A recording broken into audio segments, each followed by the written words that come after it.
আসসালামু আলাইকুম। আমার নাম সায়রা। বিয়ের আগে আমি স্বপ্ন দেখতাম সাদা শাড়ি, লাল টিপ আর একজন মানুষ যে বলবে তুই আমার পৃথিবী। সেই মানুষ এসেছিল, নাম ছিল তার আদনান। সেও খুব হাসি খুশি, ভদ্র, আর তার চোখে খুব সম্মান দেখা যেত। বিয়ের পর সব কিছুই নতুন ছিল।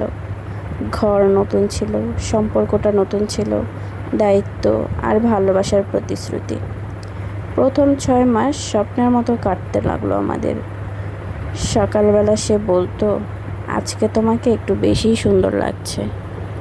রাতে আবার বলতো, তুমি পাশে না থাকলে ঘুম আসে না।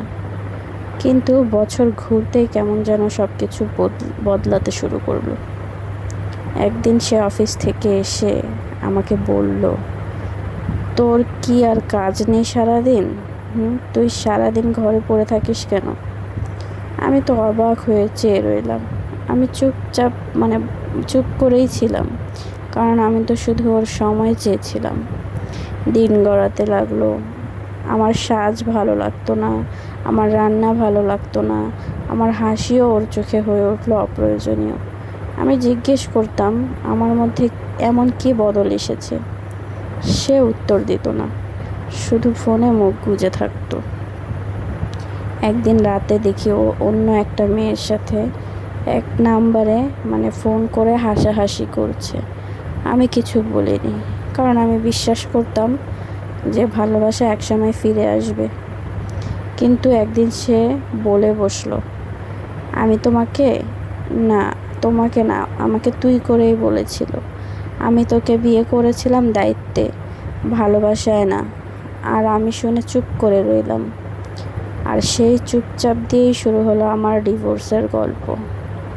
তালাকনামা কাগজে লেখা হয়নি, তবে মন থেকে বহু আগেই আমাকে ছেড়ে দিয়েছিল। তালাক শুধু কোর্টের কাগজে হয় না, তালাক হয় যখন দুটো মানুষ এক ছাদের নিচে থেকেও দুই পৃথিবীতে বাস করে। সেই রাতেই আমি সিদ্ধান্ত নেই, আমি আর থাকবো না ওর ঘরে। কারণ ভালোবাসা ভিক্ষা দিয়ে আসে না, ভালোবাসা না থাকলে সংসারও টেকে না। সংসারে থাকাটা শুধুমাত্র হয় শ্বাসরোধ। তালাক আমার কপালে লেখা হয়নি, কিন্তু ভালোবাসাহীন সংসারে আমি নিজেই বেরিয়ে এসেছিলাম।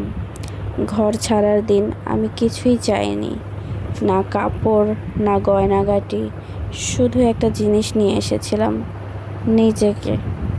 তালাকের পরের দিন সকালে আমি আয়নায় তাকিয়েছিলাম অনেকক্ষণ। আমার চোখ দুটো ছিল লাল, মুখটা শুকনো, কিন্তু ভেতরে একরকম সাহস জন্ম নিচ্ছিল। তখন থেকেই শুরু হয় সমাজের কষ্টকর চেহারা দেখা।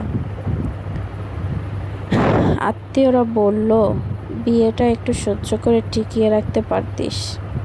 পাড়া প্রতিবেশী বলল, মেয়ে হয়ে সংসার ছেড়ে আসা লজ্জার। বন্ধুরা দূরে সরে গেলে সব বন্ধুরা দূরে সরে গেলেই আমাকে নিয়ে হাসি ঠাট্টা করে। কিছু কিছু বন্ধু তো আমার থেকে দূরে থাকে, কারণ আমি এখন ডিভোর্সি।